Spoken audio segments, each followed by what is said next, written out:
अस्सलाम वालेकुम students. Last video में हमने की है solution of Volterra integral equations. आज भी अभी वाली वीडियो में भी नेक्स्ट जो हम नया लेसन स्टार्ट करने वाले हैं इसमें भी हम वोल्टेरा इंटीग्रल इक्वेशंस को ही सॉल्व करेंगे। लेकिन यहाँ पे अब क्या डिफरेंस है कि जब आपके पास जो कर्नल है वो सम स्पेशल टाइप का हो, कुछ पर्टिकुलर फॉर्म्स जो हैं वो बताई गई हैं। अगर उस पर्टिकुलर फॉर्म का कर्नल होगा तो हम उसको किस तरह से सॉल्व करेंगे। तो यहाँ पे दो पर्टिकुलर फॉर्म्स जो हैं वो डिस्कस की गई हैं, particular form 1 and particular form 2।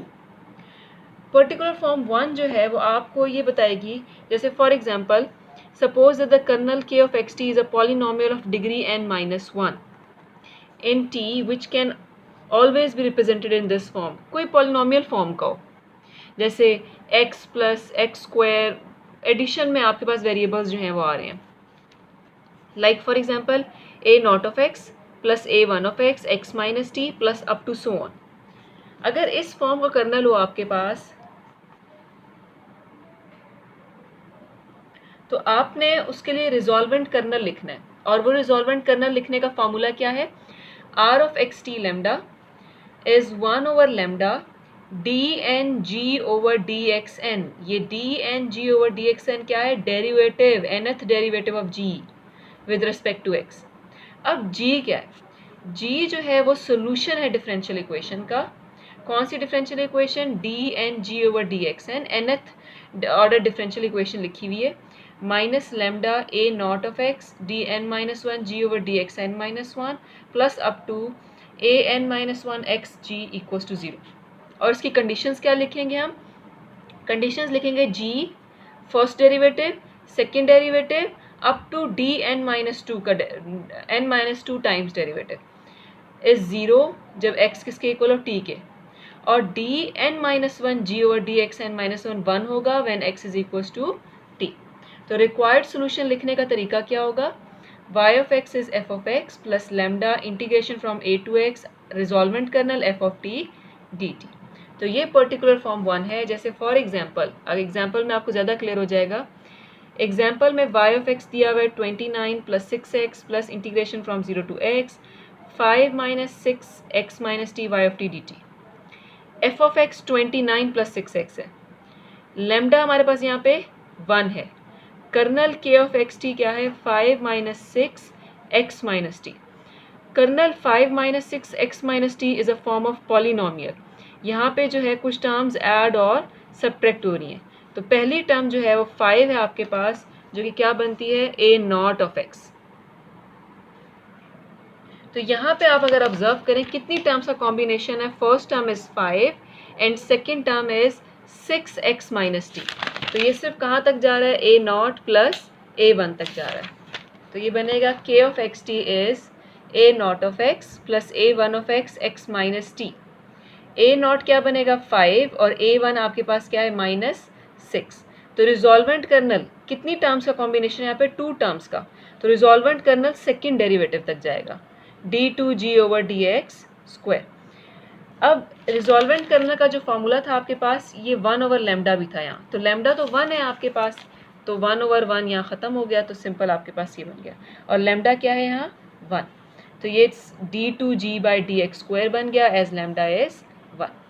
अब डिफरेंशियल इक्वेशन लिखते हैं, सेकेंड ऑर्डर है रिजॉल्वेंट कर्नल, तो डिफरेंशियल इक्वेशन भी सेकेंड ऑर्डर ही बनेगी, d2g by d x square minus lambda a not of x first derivative plus a1 of x g is 0 where lambda is 1।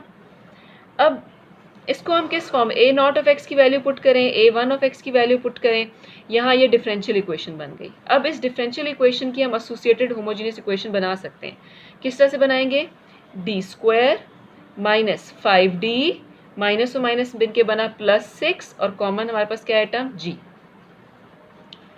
अब conditions भी लिख लेते हैं, इसको हम यहाँ सॉल्व करेंगे। बेसिकली कंडीशंस लिख लेते हैं। कंडीशन क्या कह रहे थे कि g 0 है जब x किसके इक्वल है, t के, सेकेंड ऑर्डर है तो इससे एक डेरिवेटिव पीछे, dg बाई डी एक्स किसके इक्वल होगा, 1 के, जब x इक्वल है t के। अगर थर्ड ऑर्डर होता तो d2g by d x square 1 होता, x is equal to t पे। सेकेंड ऑर्डर होने की वजह से एक ऑर्डर पीछे ये 1 के इक्वल है व्हेन x इज t, और उससे एक ऑर्डर पीछे ये 0 के इक्वल है when x is equal to t। ये हमने इसके अकॉर्डिंगली कंडीशन लिखी है। अब ये जो इक्वेशन लिखी है इसको हम सिंप्लीफाई करेंगे, फैक्टराइज करें, फैक्टर्स फाइंड करें, तो d के फैक्टर्स क्या आते हैं, या 3 आता है या 2। तो दो आपके पास डिस्टिंक्ट रियल रूट्स हैं। जब दो डिस्टिंक्ट रियल रूट्स आते हैं तो g जो आप सोल्यूशन लिखेंगे डिफरेंशियल इक्वेशन का, a constant e raise to power 3x plus b constant e raise to power 2x, distinct different roots हैं आपके पास, तो इसका सोल्यूशन हमने लिख लिया। अब हमें a की वैल्यू चाहिए और b की वैल्यू चाहिए, तो आपको पता है a और b कैसे फाइंड करते हैं, हम ये कंडीशंस यूज़ करेंगे। इसमें हमें फर्स्ट डेरिवेटिव चाहिए, तो दोनों साइड पे डेरिवेटिव अप्लाई करें। e raise to power 3x का डेरिवेटिव क्या बनेगा, 3e 3x 2e 2x। अब पहली कंडीशन, g 0 है जब x t है, तो x की जगह पे t पुट करें और g की जगह पे 0, पहली इक्वेशन आ गई। फर्स्ट डेरिवेटिव 1 है जब x t है, तो फर्स्ट डेरिवेटिव की जगह 1 रखा और x की जगह t। दो इक्वेशंस को आपस में ऐड या सब्ट्रैक्ट करके a और b की यहाँ से वैल्यूज फाइंड कर ली। दो इक्वेशंस को साइमल्टेनियसली जस्ट सॉल्व किया। सॉल्व करने के बाद जो g है आपके पास, वो g क्या था, a e 3x plus b e 2x। तो a और b की वैल्यूज पुट की और उसको बेसिस सेम होने की वजह से पावर्स आपस में ऐड अप हो गई, तो आपको यहाँ से g की वैल्यू मिल गई। ये दोनों साइड पे डिफरेंशिएट करें, एक दफ़ा डिफरेंशिएट किया फिर दूसरी दफ़ा डिफरेंशिएट किया। क्यों डिफरेंशिएट करें, क्योंकि हमने यहाँ से रिजॉल्वेंट कर्नल फाइंड करना है। रिजॉल्वेंट कर्नल क्या है, सेकंड डेरिवेटिव है, पहला डेरिवेटिव फिर सेकंड डेरिवेटिव। अब r of x T lambda हमारे पास, r of x T lambda 1 था, तो ये वैल्यू आ गई रिजॉल्वेंट करने की। तो सोल्यूशन हम कैसे लिख सकते हैं, सोल्यूशन क्या था, y of x is f of x plus lambda integration from 0 to x resolvent kernel f of t dt। f of x की वैल्यू पुट की रिजॉल्वेंट कर्नल और f ऑफ t की वैल्यू, रिजॉल्वेंट कर्नल की value भी आ गई। आपस में मल्टीप्लाई करें, इंटीग्रेट करें, सिंप्लीफाई करें, अपर और लोअर लिमिट्स इंटीग्रेशन की अप्लाई करें, तो फाइनली आपको यहाँ पे सोल्यूशन मिल जाएगा। y of x is 93e raise to power 3x minus 64e raise to power 2x। Similarly इसी मेथड से आप एग्जाम्पल नंबर 2 भी जो है वो सॉल्व कर सकते हैं। ये तो थी पर्टिकुलर फॉर्म 1, जब आपके पास यहाँ पे x माइनस टी पॉलिनोमियल आ रहे हैं, किसके, x माइनस टी के। पर्टिकुलर फॉर्म 2 ये कहता है कि जब आपके पास पॉलिनोमियल t माइनस एक्स में आ जाए, अब x माइनस टी नहीं है, t माइनस एक्स है, उसका ऑपोजिट है, साइन का डिफरेंस है, तो उसके रिजॉल्वेंट कर्नल में भी साइन का डिफरेंस आ जाएगा, नेगेटिव आ जाएगा। पिछले वाले में पॉजिटिव था, अब क्या आ जाएगा, -1 ओवर लैम्डा। और बाकी सारा मेथड उसी तरह से है, वहाँ g में लिख रहे थे तो यहाँ h में लिख रहे हैं, और कोई डिफरेंस नहीं है। ये देखिए, तो इसकी अब हम रिलेटेड एग्जाम्पल कर लेते हैं। एग्जाम्पल नंबर 3 है पेज 5.61 पे। अब यहाँ देखिए f ऑफ x ये है, ये f ऑफ x है आपके पास, लैम्डा यहाँ 1 है, ये t माइनस एक्स आपके पास कर्नल है। अब ये x माइनस टी नहीं है, ये t माइनस एक्स है, तो यहाँ पे अब पर्टिकुलर फॉर्म 2 यूज़ हो रही है। अच्छा, अब कर्नल क्या है, b not of t plus b1 of t t minus x. b not of t यहाँ कोई टर्म ऐड ही नहीं हो रही, तो b नॉट ऑफ t 0 है। b1 of t t minus x का कोफिशिएंट है, जो कि यहाँ पे क्या है, 1 है। रिजॉल्वेंट कर्नल क्या हो जाएगा, -1 ओवर लैम्डा, वही फार्मूला यहाँ यूज़ किया, लैम्डा की वैल्यू 1 है, वो ख़त्म हो जाएगा, तो सिंपल ये बचा -d2h/dt²। अब डिफरेंशियल इक्वेशन लिखते हैं h की फॉर्म में।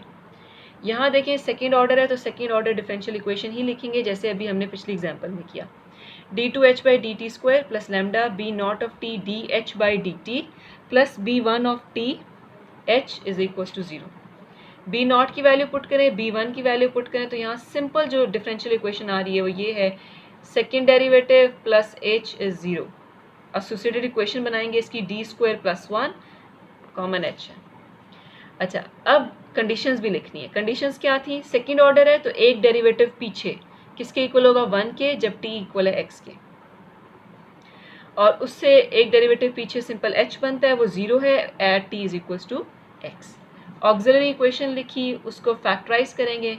आपको पता है कि d² प्लस 1 फैक्टराइज तो नहीं हो सकता, d² इक्वल हो जाएगा -1 के, d इक्वल हो जाएगा प्लस माइनस स्क्वायर रूट -1 के, यानी d किसके इक्वल है, 0 प्लस माइनस आयोटा के। जब आपके पास इमेजिनरी कॉम्प्लेक्स रूट्स होते हैं तो इसको कैसे लिखते हैं, e raise to power 0x t में, ये t में e raise to power 0t bracket a cos of t plus b sine of t। One iota coefficient 1 है तो यहाँ t और t के साथ 1 है, ये h लिख लिया हमने, a cos of t plus b sine of t। अब हमें क्या चाहिए, फर्स्ट डेरिवेटिव a और b की वैल्यूज फाइंड करने के लिए कंडीशंस यूज करेंगे। फर्स्ट डेरिवेटिव ले लिया, अब h 0 है t is equal to x पे, dh बाई dt 1 है at t is equal to x। दोनों इक्वेशंस को हम एडिंग सब्ट्रैक्टिंग करके a और b की वैल्यूज फाइंड करेंगे। अब a और b की वैल्यूज h के अंदर पुट करें तो ये h फाइनली हमारे पास ये आ गया, जो कि क्या है, sine of t minus x। अब हमें यहाँ देखिए कर्नल के लिए, रिजॉल्वेंट कर्नल के लिए क्या चाहिए, सेकेंड डेरिवेटिव। तो h का पहला डेरिवेटिव लिया, फिर सेकेंड डेरिवेटिव लिया, तो रिजॉल्वेंट कर्नल क्या आ गया, नेगेटिव ऑफ सेकेंड डेरिवेटिव। तो नेगेटिव ऑफ सेकेंड डेरिवेटिव क्या आ जाएगा, sine of t minus x. Simple resolvent kernel आ गया है, तो अब हम सोल्यूशन लिख सकते हैं। तो y of x is f of x plus lambda integration from 0 to x r of x t lambda f of t dt। f of x की वैल्यू पुट करें, रिजॉल्वेंट कर्नल की वैल्यू पुट करें, f of t की value put करें और इसको simply integrate करें। Integrate करके अपर और लोअर लिमिट्स अप्लाई करें, सिंप्लीफाई करें, तो फाइनल सोल्यूशन आपको ये ऑब्टेन हो जाएगा। इसी तरह से आप इसी मेथड से जो है ये क्वेश्चन नंबर 1, 2, 3 ये सारे कर सकते हैं। ट्राई करें इन क्वेश्चंस को ताकि आपको प्रैक्टिस हो। ये वाला मेथड थोड़ा सा डिफरेंट था क्योंकि इसके अंदर डिफरेंशियल इक्वेशंस आ रही थी थोड़ी। तो I hope everything will be clear to you. Next lecture में हमारा इस चैप्टर का लास्ट टॉपिक करेंगे कि जब Volterra integral equation first kind की दे दी जाए, जैसे अभी हम जितने मेथड्स कर रहे थे उसमें f ऑफ x मौजूद था, यानी सेकेंड काइंड की इक्वेशन थी। अब अगर हमारे पास फर्स्ट काइंड की इक्वेशन आ जाए तो हम उसको कैसे सॉल्व करेंगे। फर्स्ट काइंड यानी कि जो अननोन y है वो इंटीग्रल के अलावा कहीं और अपीयर ना हो रहा हो। यहाँ जितने भी क्वेश्चन थे उनमें y जो था वो इंटीग्रल के अलावा भी अपीयर हो रहा था। तो अब हम ऐसे क्वेश्चंस करेंगे, जैसे ये y भी आ रहा है, यहाँ भी y आ रहा है, तो ये सेकेंड काइंड थी। अब हम नेक्स्ट में वीडियो में जो लास्ट टॉपिक करेंगे वो फर्स्ट काइंड करेंगे, जहाँ पे y अननोन जो है वो सिर्फ इंटीग्रल में अपीयर हो रहा है, उसके अलावा कहीं भी अपीयर नहीं हो रहा है।